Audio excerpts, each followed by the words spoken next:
Olá! Nesse vídeo nós vamos trabalhar na prática com o Octave para análise, para estudo de função. Nós vimos que o Octave, que o MATLAB, é uma ferramenta baseada em funções, em matrizes, né? Eu posso gerar, por exemplo, um vetor, uma matriz, variando, por exemplo, chamando de x, variando de 1 até 10, né? Ou seja, gerou aqui os valores, esse aqui é um vetor, né? Esse vetor pode ser manipulado de diversas maneiras e o que a gente quer fazer aqui é trabalhar para fazer uma análise de função. Eu trago aqui um primeiro exemplo.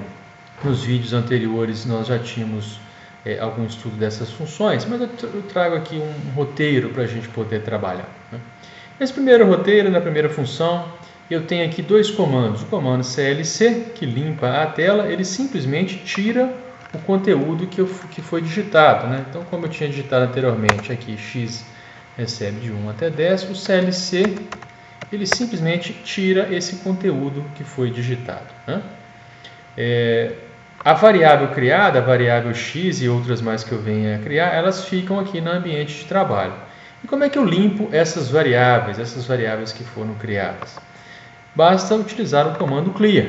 Então, ao utilizar o comando clear, eu vou apagar todas as variáveis no ambiente de trabalho. Então, se eu tenho aqui essas variáveis, ao digitar aqui clear, eu não limpo essa tela, porém, o ambiente de trabalho, as variáveis que eu havia criado, elas são apagadas, né?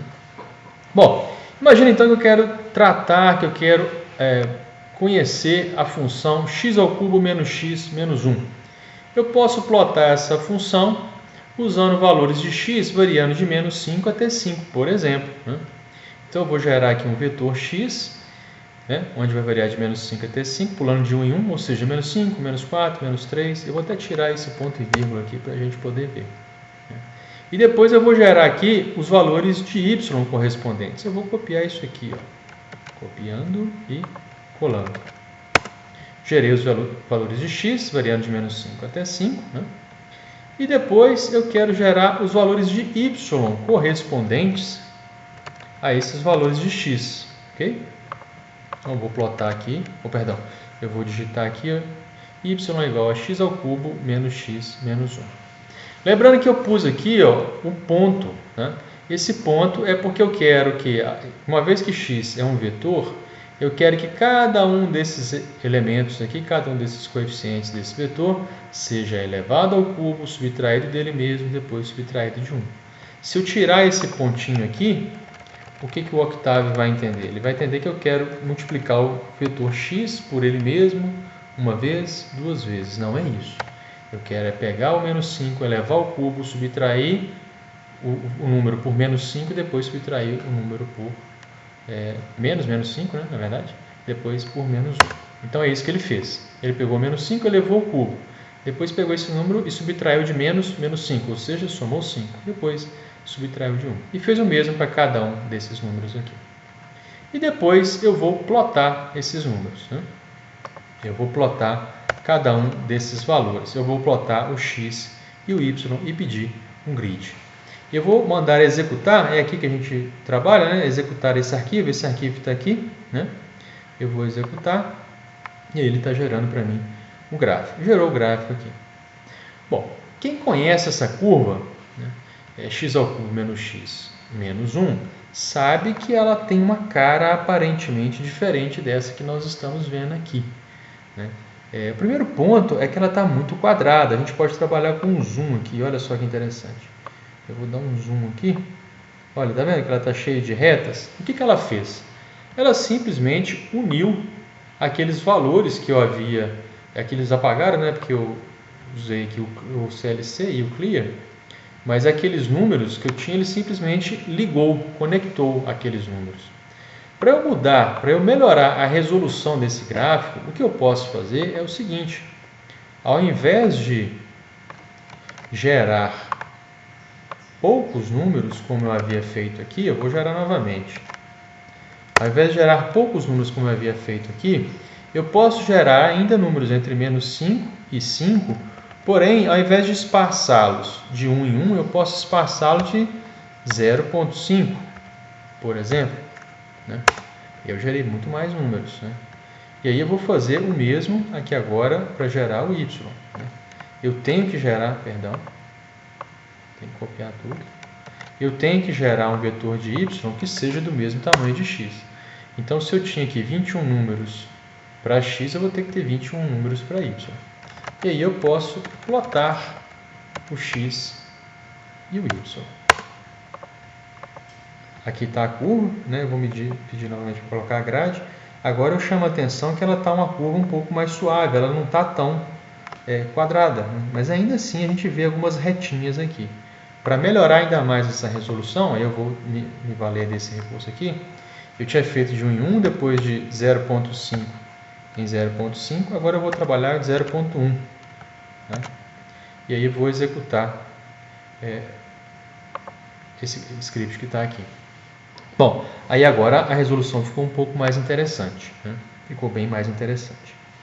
Bom, essa curva ela corta o eixo x, ou seja, onde que x aqui é igual a zero. Perdão, o y é igual a zero, né? Eu posso até verificar aqui, dando um zoom nessa região, fica mais interessante, né? Nessa região aqui, ó, né? Entre 1.3 e 1.4.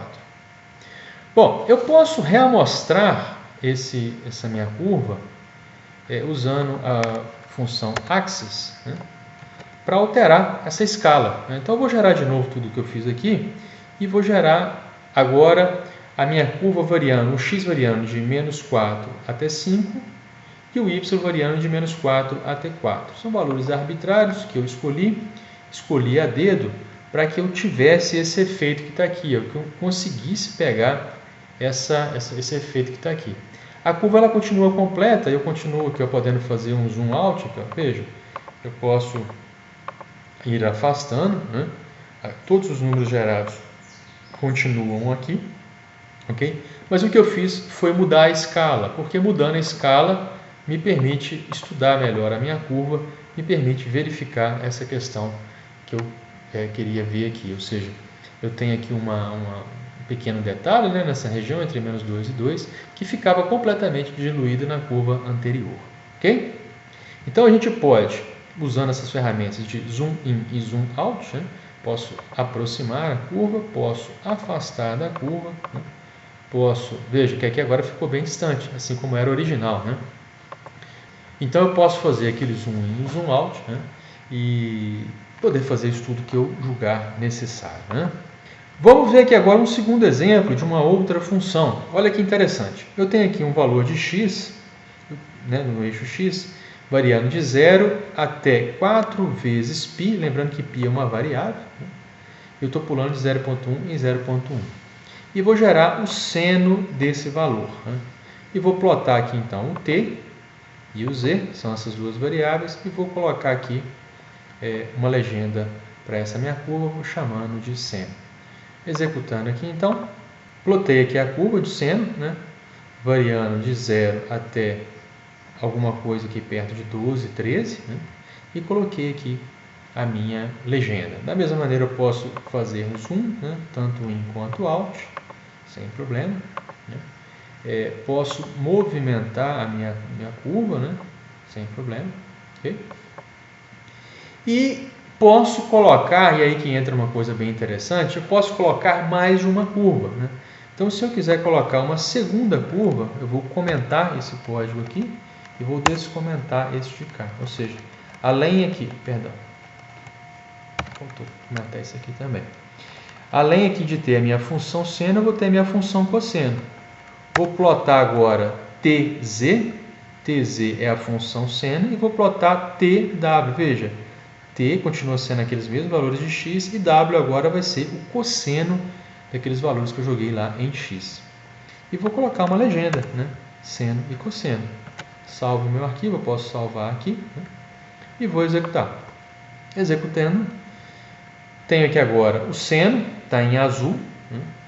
E tenho o cosseno, que está em vermelho. Essas cores azul e vermelho são cores arbitrárias. Eu não passei o parâmetro de cor aqui no plot, então ele escolheu as duas cores. Eu poderia escolher a cor, poderia escolher o estilo. No vídeo anterior sobre a Octave MATLAB, a gente fala sobre como escolher esse tipo de coisa, né? Bom, e ainda assim, continuo trabalhando com zoom, podendo fazer zoom in, zoom out, posso movimentar a minha curva, posso voltar com ela para o lugar, né? Enfim, posso fazer diversas modificações. Então, o que eu fiz aqui foi plotar duas curvas. Posso plotar três? Posso. Olha que interessante. Eu vou comentar aqui, para não ser executado, para onde eu gerava aqui aquela curva, e vou colocar aqui agora uma outra curva que eu vou simplesmente marcar o eixo X, né? Eu quero mostrar onde que o eixo X está sendo plotado. Então, eu tenho aqui TZ que é o seno, tenho aqui TW, T é o X e o W é o cosseno, e tenho TG, o T original aqui e o G aqui. Veja, o que é o G? É 0 vezes o T, ou seja, vai ser um vetor do tamanho do vetor T, onde tudo está zerado. Por quê? Porque eu quero mostrar aonde está o meu eixo X, né? Vou plotar aqui, para a gente poder ver as três curvas. Então, aqui as três. Ó. Primeiro, o seno está em azul, né? Está aqui. Esse vermelho, né? Avermelhado aqui é o cosseno. E eu chamei aqui de marcação do eixo X, aqui, ó, onde que é o meu eixo X. Os valores de X são 0, 1, 2, 3, 4, 5, etc. Né? São todos os valores que eu estou usando, tanto para plotar a função seno quanto a cosseno, quanto esse aqui. Porém, em y está todo mundo zerado, né? Eu multipliquei aqui 0 por todos os valores de t. E aqui eu consigo ver os valores de t, né? O meu vetor z, meu vetor t, é esse que está aqui, ó, 0, 0.1, 0.2, quer dizer, são vários valores, ok? Vários valores que eu usei para gerar o z como sendo seno, o w como sendo cosseno e o g como sendo o zero. E aí poder plotar a minha curva ou as minhas curvas da forma como eu queria, né? Eu posso colocar também um texto, né? Que eu posso vir aqui e colocar um texto onde x é igual a 2.2 e y é igual a menos 0.5 e escrever a palavra cosseno. Ao fazer isso, né, posso mandar executar, que já salva automaticamente. Eu vou manter aquelas três curvas plotadas, seno, cosseno e a marcação do meu eixo x, e coloquei a palavra cosseno iniciando aqui em 2.2 e menos 0.5, ok? Bom, um próximo exemplo, esse exemplo aqui é muito mais ilustrativo do que necessário aqui no nosso estudo. Nós não vamos trabalhar com superfícies, mas eu queria que vocês soubessem que é possível plotar superfícies, né? Isso dá um poder de análise impressionante. Veja, eu estou gerando pontos aqui, usando a função linspace, e esses pontos vão variar de menos 2 até 2, e eu quero 40 pontos, ou seja, eu quero 40 pontos variando de menos 2 até 2. E aí eu vou gerar esse vetor points. Depois eu vou gerar uma malha, usando a função meshGrid, onde eu vou passar aqui os pontos que eu gerei, né? E vou ter aqui uma malha variando de menos 2 a 2, para servir para o plano, para a dimensão x e para a dimensão y. E depois eu vou gerar aqui no eixo z os pontos correspondentes aplicados a essa função que está colocada aqui. Isso é uma função que eu não vou entrar em detalhes, né? Mas enfim, vou gerar essa função baseada nos pontos x e y correspondentes gerados aqui por essa malha. E depois eu não vou usar o plot, eu vou usar o surface, superfície, para plotar esses pontos, né? Então vamos gerar aqui e verificar como fica a curva. Ela fica desse jeito, né?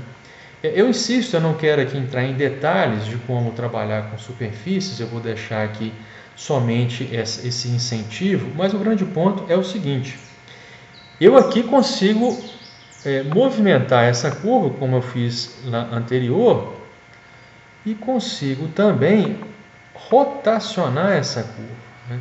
Então, para realizar estudos de função utilizando esse recurso, o MATLAB me permite aqui, o Octave e o MATLAB me permitem gerar curvas e poder fazer um estudo bastante interessante, né? Se você se lembrar aí das disciplinas de cálculo 1, 2, 3, usar uma ferramenta dessa para fazer estudo de função, para ver, né, os impactos de qualquer alteração numa função, é fantástico, né? Então eu deixo aqui somente de exercício para vocês, né? Somente de ilustração, me perdoe, né? E um incentivo, né? Aprendam a usar o Octave, aprendam a usar o MATLAB para estudo de funções, sejam elas 2D, como é o caso dos nossos estudos aqui, como é 3D, que infelizmente nós não vamos entrar, mas que enriquece muito o estudo de função, enriquece muito o estudo matemático dos problemas que a gente quer resolver. Bom, à luz disso, eu vou gerar aqui mais uma função, né? Considere aqui uma função da seguinte maneira: f de x como sendo 10 menos 20 vezes e elevado a isso aqui, né? Exp é elevado a isso aqui, menos e elevado a isso aqui, né?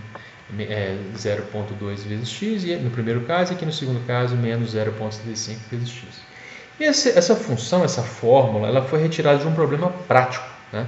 Eu não vou entrar em detalhes do problema aqui, mas nós, enquanto engenheiros, né, enquanto a gente estiver resolvendo problemas de engenharia, ou nós, enquanto profissionais de ciência da computação, ou qualquer área de estudo em que se demande aqui o cálculo numérico, nós podemos retirar da literatura aquela função matemática que rege o fenômeno que a gente quer resolver.